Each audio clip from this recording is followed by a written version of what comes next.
Yo, what's going on, homies? It's your boy Stump back for the OPTC video, and in today's video, we're diving into some PvP with the new PvP legend, Akainu and Fuji. It's Fujitora and Greenbull, taking a look at them over on the Slasher team, and how they rock and roll in the PvP game mode. Obviously, being a PvP legend, this character is sort of designed for the PvP game mode, and they're a 20 cost unit, which makes them very, very good in the front lines and on the bench for a variety of different teams. They are a fighter and slasher based booster.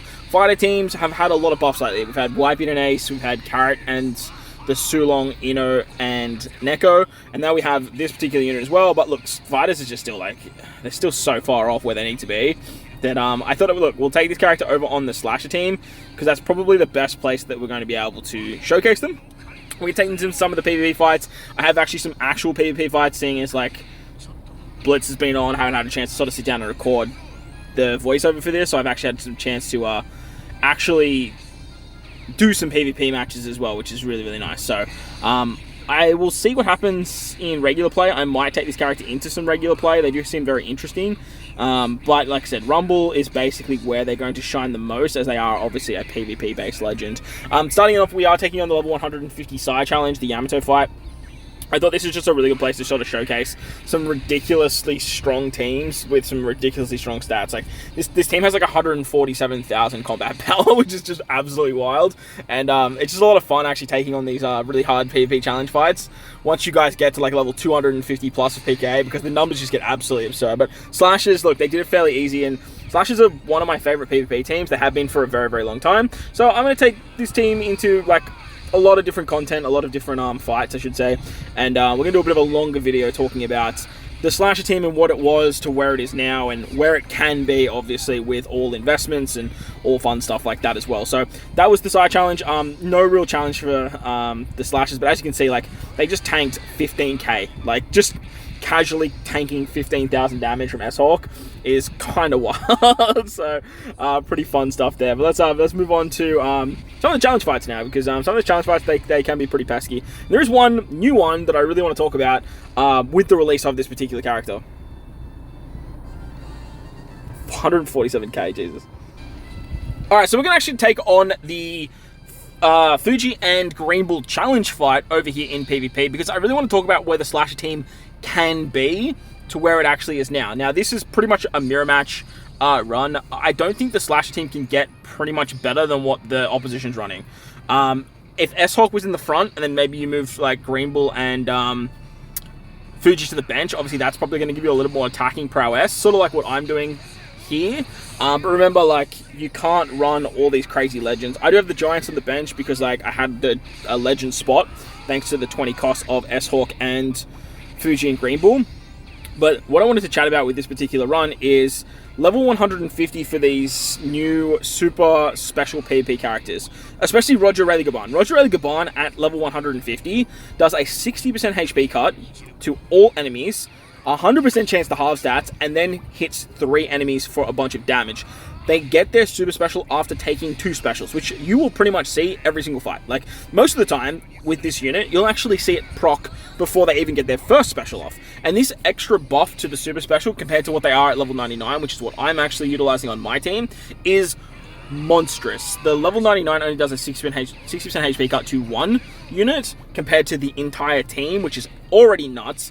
Obviously, you keep the 100% chance to halve stats against everyone, and then the damage is just a little bit higher for the level 150, but the 60% HP cut is absolutely bonkers. The fact you can get this to all enemies and then have characters like Shanks with their fixed damage, the damage that Roger Rayleigh Gaban does after that is actually ridiculously high as well. But another character I wanted to talk about is the Sulongs, the Carrot, Inu, and Neko unit. Now, at level 150, they provide a very, very unique super special ability that gives the entire team a counter, gives the entire team a shield, and will proc on death, which means basically after 2 specials, which is what's going to kill them at the end of the day, you are guaranteed to get this. It's a fact. And then you can have something like Fuji and Greenbull come in later into the fight, who's still providing a lot of really good buffs to passives, damage potential, all that kind of stuff as well, and be able to take them down to take down the enemy opposition while still having this like massive shield effect. So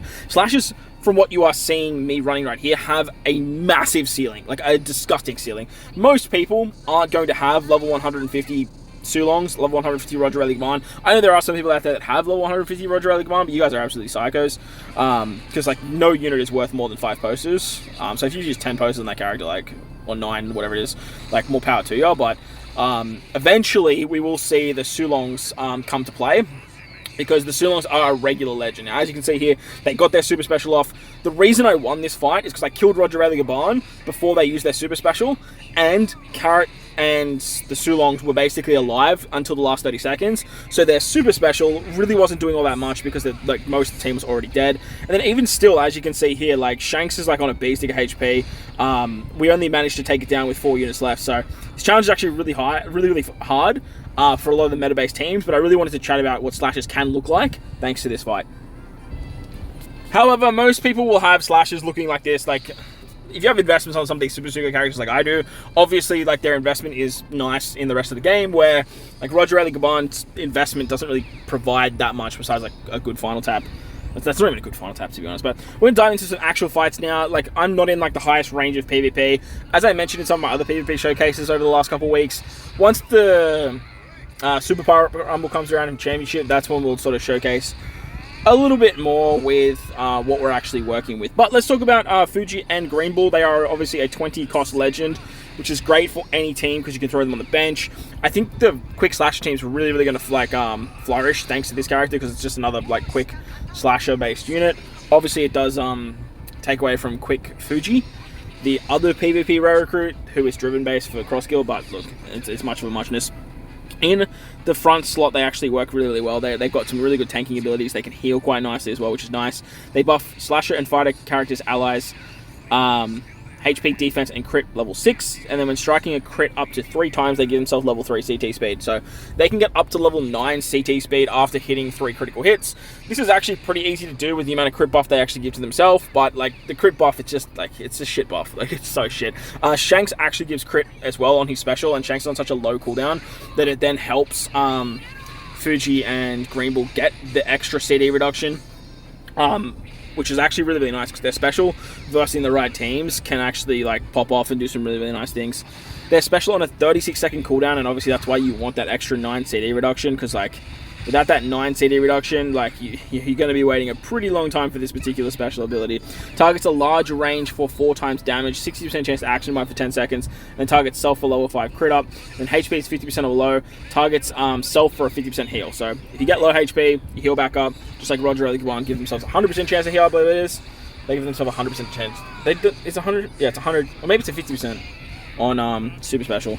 I know on their like level limit break 5, it is 100% heal, but it might be a little bit less for their regular one. But either way, putting them in the middle slot actually works out really nicely, because if they take a bunch of damage, you use their special, they heal back up, and you can use them as sort of like a nice brick wall to help take down other units and keep characters safe, like Shanks, characters like S-Hawk, characters like Roger Eligman, and even characters like Zora Sanji, who really want to get their special off a little bit later. As for the fact that they're a 20 cost unit, means that we can bring obviously S-Hawk as well, which is another 20 cost character, and then we can sort of funnel out the bench with really powerful characters as well as a legend. So you have characters like Cracker, you have the Giants, which I'm actually utilizing here.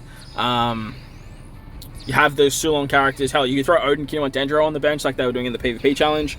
You have other very powerful slashes like Roger and Newgate, if you guys are missing stuff like Roger, Eligman. So slashes are in a pretty good spot right now. They're not like knocking on the door of sort of top 5 unless you have that crazy investment that I spoke of earlier, but they can do some really nice things. You have other Shanks characters like the Anniversary Shanks that works exceptionally well. Hell, you can even run defensive bulky stuff with Shanks crew and their 6+ and their level limit break 5 abilities. So slashes, they're okay. They're just not, like I said, taking down some of the big bopper teams and functioning perfectly across the meta because of stuff like Verse Blackbeard. Since the release of Verse Blackbeard and Lore, slashes have really taken a back burner of like how good they are, just because like Blackbeard just like diminishes them so heavily. Like the nerfs that Blackbeard actually provides is so disgusting. But like I said earlier, like the ceiling that this slasher team actually has is so disgustingly high. And if you have Roger Gaban at level 5, if you do have the Sulongs at level 5 as well, you can do some pretty crazy things. And eventually, once the worldwide celebration comes around and I get some more copies of Roger Gaban, maybe I use some posters then. We pick up some more copies of the Sulongs through like regular tickets and stuff like that. Hopefully, we can sort of showcase the Slash team in all its glory. But for right now, this is what we're working with. Vershanks, obviously, just being an absolute monster. I've actually come around on Vershanks. Vershanks is actually, in my opinion, a little bit better than Anniversary Shanks now. Shout out to Itachi, he's been screaming at it from day dot. But I do think that Vershanks, just with like the really low cooldown potential, as well as the fixed damage, just like works absolutely wonderful for the actual character. So, yeah, shout out to Vershanks. Like, honestly, like on paper, Anniversary Shanks is just better in all regards. So, taking on the in team there, 61k is not massive, but look, it's still a pretty like promising showcase. Finally, I did find a Roger Gaban at level 150, so I thought this would be like another good way to wrap up the video. Obviously, we already took on a level 150 Roger Gaban in the challenge fight, but this one is a true 150 Roger Gaban. This TRA member had some at level 150, not just 99 with the level 150 abilities. So let's see how we go here. This Free Spirit team is pretty bulky. They have a lot of revives at their disposal, so they could do some pretty nasty things with Gear 5, with Zora, and then with Brook giving that actual extra revive as well. Nami Karina with the rollbacks, and then that extra revive that Brook actually gives works perfectly for something like Roger Gaban, who you really want to get that super special ability off. And if they die early, then you revive, and then you have that in your back pocket. It actually works out really nicely. So as a whole, Akainu and Fuji and Greenbull, I always do that. Greenbull and Fuji are actually a really good unit, but not one that I would chase. They're not like an S-Hawk tier, and not even like S-Bear tier in terms of PP Legend, but if you actually pick up like later down the line, you will see some use for the character, whether it's on the bench, whether it's on the front line of your slasher teams. On the fighter team, I feel like they're going to be a staple, and if you guys really want me to do a fighter team showcase, like let me know in the comment section below, and belt the like button on this video if you want to see some fighters content, because like I have gone to make a fighter PvP video and just scrapped it about 3 times now, I reckon. Since like the 6+ of Luffy, the Super Tandem Luffy around Anniversary, I've just continuously tried to make fighter showcases and just been like, no. Honestly, I might have put one out. I put out so many videos that I just can't remember. But if you guys do want to see some sort of fighter showcase, let me know in the comment section below. And like I said, build a like on this video, because I'll need all the support to make that video actually work. So I believe we killed Roger Gaban there before they actually got their super special off. If their super special goes off, like it's basically curtains. It's like a 6% HP cut to all units, and then a guaranteed half stats on top of like damage after that. It's so hard to recover from that. Like, it's so ridiculously hard. So let me know what you guys think of slashes down below. If you have any ideas of what I could use to make slashes better, let me know down below too. I do think that obviously Fuji and Greenbull is probably better off on the bench of this team, but the bulk that they actually provide in the middle slot, and their passive being quite chonky with HP and defense level 6, definitely makes them runnable in the front slot. That front middle slot as well, being that 50% heal too. So hope you guys enjoyed the video. If you did, make sure to belt the like button, hit the subscribe button, do all that good stuff. Most importantly, wherever you guys are in this beautiful world, please remember to enjoy the rest of your day. As always, homies, thank you all for watching, and I will catch you all in the next one. Let's